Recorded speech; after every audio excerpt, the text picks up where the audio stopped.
ಕೃಷ್ಣಂ ವಂದೇ ಮಂಥಪಾಶಧರಂ ದಿವ್ಯಾರ್ಭಕಾಕೃತಿಂ ಶಿಖಾಬಂಧತ್ರಯೋಪೇತಂ ಭೈಷ್ಮೀ ಮಧ್ವಕರಾರ್ಚಿತಂ. ರುಕ್ಮಿಣಿ ಸಹಿತನಾದಂತಹ ವಿಠ್ಠಲ ದೇವರ ಪರ್ಯಾಯ ಅಂದರೆ ಶಿರೂರು ಮಠದ ವಾಮನತೀರ್ಥ ಪರಂಪರೆಯಲ್ಲಿ ಬರುವಂತಹ ವೇದವರ್ಧನ ತೀರ್ಥ ಶ್ರೀಪಾದರ ಪ್ರಥಮ ಪರ್ಯಾಯ 2026 ಜನವರಿ 18ರಿಂದ 2028 ಜನವರಿ 18ರವರೆಗೆ ನಡೀಲಿಕ್ಕೆ ಉಂಟು.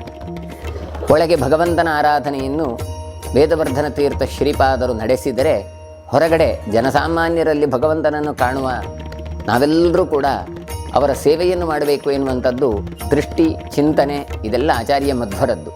ಹಾಗಾಗಿ ಪರ್ಯಾಯೋತ್ಸವ ಅಂದರೆ ಅದು ಬದಲಾವಣೆ, ಆದರೆ ಪೂಜೆಯ ಬದಲಾವಣೆ ಮಾತ್ರ ಅಲ್ಲ.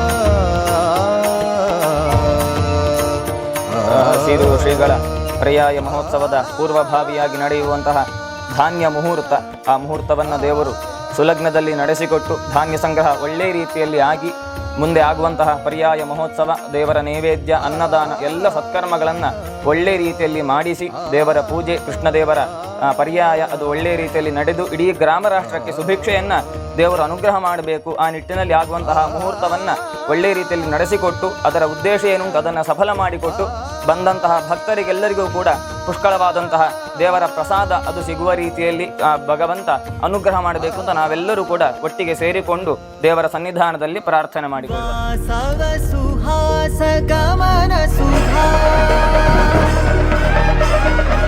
ದ್ವಾರವತಿ ಕಿರಣಾರ್ಭಟಿ ವಸುಧಾ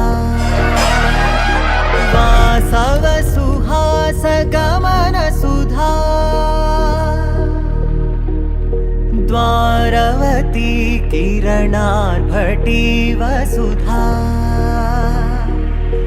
ಅಶೋಕ ವಿಹಿತ ಕೃಪಾನಾನೃತ ಕೋಮಲ. ನಾಲ್ಕನೆಯ ಮುಹೂರ್ತ ಅದು ಧಾನ್ಯ ಮುಹೂರ್ತ. ಇವತ್ತು ಬೆಳಿಗ್ಗೆ ಅದು 7:45 ಸುಮುಹೂರ್ತದಲ್ಲಿ ನಡೆದಿದೆ. ಯಾಕೆ ಈ ಧಾನ್ಯ ಮುಹೂರ್ತ ಅಂತ ಕೇಳಿದರೆ, ಭಗವಂತನಿಗೆ ಸಮರ್ಪಣೆ ಮಾಡಲಿಕ್ಕೆ ಬೇಕಾಗುವಂತಹ ಅರಳು ಇರಬಹುದು, ಅಥವಾ ಅಕ್ಕಿ ನೈವೇದ್ಯ ಇರಬಹುದು, ಅನ್ನ, ಇದೆಲ್ಲ ತಯಾರಿಕೆಗೆ ಬೇಕಾದಂಥದ್ದು ಭತ್ತ. ಈ ಭತ್ತದ ಸಂಗ್ರಹವೇ ಧಾನ್ಯ ಮುಹೂರ್ತ. ಶ್ರೀಮಠದಲ್ಲಿ ಭತ್ತವನ್ನು ಸಂಗ್ರಹ ಮಾಡಿ ಅದನ್ನು ಮುಡಿಯಲ್ಲಿ ಅದನ್ನು ರಚನೆ ಮಾಡಿ ಅದನ್ನು ರಥಬೀದಿಯಲ್ಲಿ ಮೆರವಣಿಗೆಯಲ್ಲಿ ಹಿಡ್ಕೊಂಡು ಹೋಗಿ ಅದನ್ನು ಬಡಗು ಮಾಳಿಗೆಯಲ್ಲಿ ಅಂದರೆ ಕೃಷ್ಣ ಮಠದ ಯಾವುದೋ ಒಂದು ಉಗ್ರಾಣ ಇದೆ, ಅಲ್ಲಿ ಅದನ್ನು ಸಂಗ್ರಹ ಮಾಡುವಂಥದ್ದು. ಮಯೂಖಯುಗಳ ಮಧುಸೂದನ ಮದನ ಮಹಿಮಗಿರಿವಾಹಘನಾನ ರಾಗರಥ ಸಾರಥಿ ಹೇ ರಮಣ ಸುಖಚಲನ ಸಂಪ್ರೋಕ್ಷಣ ಯೋಗ ನಿಗಮ ನಿಗಮಾರ್ಚನಾ ವಸನ ಅಭಯಪ್ರದ ರೂಪ ಗುಣಾನ ಲಕ್ಷ ವಿಧಿ ವಿಧಾನ ಹೇ ಸದನ ನಿಖಿಲ ಜನ ಸಾಲೋಚನ. ಈ ಭತ್ತ ಮುಹೂರ್ತಕ್ಕೆ ಯಾಕಿಷ್ಟು ಮಹತ್ವ ಅಂತ ಕೇಳಿದರೆ, ಎಲ್ಲ ಶಬ್ದಗಳಿಗೆ ಮೂಲ ಓಂಕಾರ. ಹಾಗಾಗಿ ಓಂಕಾರ ಅಂತ ಕೇಳಿದರೆ ಅಕಾರ, ಉಕಾರ, ಮಕಾರ ಸೇರಿದರೆ ಓಂಕಾರ ಆಗುತ್ತೆ. ಅದಕ್ಕೆ ಮೂಲ ರೂಪ, ಬೀಜ ರೂಪವದು ಹೇಗೆ ಶಬ್ದದಲ್ಲಿ ಇದೆಯೋ ಅದೇ ರೀತಿಯಾಗಿ ಆಹಾರಕ್ಕೆ ಮೂಲ ಅದು ಭತ್ತ. ಭತ್ತ ಅಂದರೆ ಅದರದ್ದು ಮೂಲ ಅಂತ ಅರ್ಥ. ಹೀಗೆ ಓಂಕಾರ ಸಿದ್ಧಿಯಾದಂತಹ, ಪ್ರಣವ ಸಿದ್ಧಿಯಾದಂಥ ಯತಿಗಳು ಆರಾಧನೆಗೆ ತೊಡಗುತ್ತಾರೆ. ಮಂತ್ರ ಸಿದ್ಧಿ ಇತ್ಯಾದಿಗಳೆಲ್ಲ ಈ ಭತ್ತ ಮುಹೂರ್ತದಿಂದಾಗಿ ಸಿದ್ಧಿ ಆಗ್ತದೆ ಅಂತ ಶಾಸ್ತ್ರಕಾರರ ಅಭಿಮತ. ಅದಕ್ಕೋಸ್ಕರ ಭತ್ತ ಮುಹೂರ್ತದಲ್ಲಿ ಸೇರಿದಂತಹ ಯಾವೆಲ್ಲ ಸಾವಿರಾರು ಭಕ್ತರಿದ್ದಾರೆ ಅವರಿಗೆಲ್ಲರಿಗೂ ಕೃಷ್ಣನ ಅನುಗ್ರಹ ಆಗತ್ತೆ. ಇದೆಷ್ಟೆಲ್ಲ ಮಾಡುವುದು ಯಾವುದಕ್ಕೆ ಕೇಳಿದರೆ, ಭಗವಂತನಿಗೆ ಸಮರ್ಪಣೆ ಮಾಡುವುದಕ್ಕೋಸ್ಕರ. ಹಾಗಾಗಿ ಸಮರ್ಪಣಾ ಭಾವದಿಂದ ಎಲ್ಲ ಬಂದು ಈ ಮುಹೂರ್ತವನ್ನು ನೆರವೇರಿಸಿ ಇದರದ್ದು ಫಲಿತವಾದಂತಹ ಯಾವ ಅನ್ನಪ್ರಸಾದ ಉಂಟು ಅದನ್ನು ಮತ್ತೆ ಪರ್ಯಾಯ ಕಾಲದಲ್ಲಿ 2 ವರ್ಷ ನಿತ್ಯ ನಿರಂತರ ಅರ್ಪಣೆ ಮಾಡಿ ಅದೆಲ್ಲ ಭಕ್ತಾದಿಗಳಿಗೆ ಹಂಚಲಿಕ್ಕುಂಟು.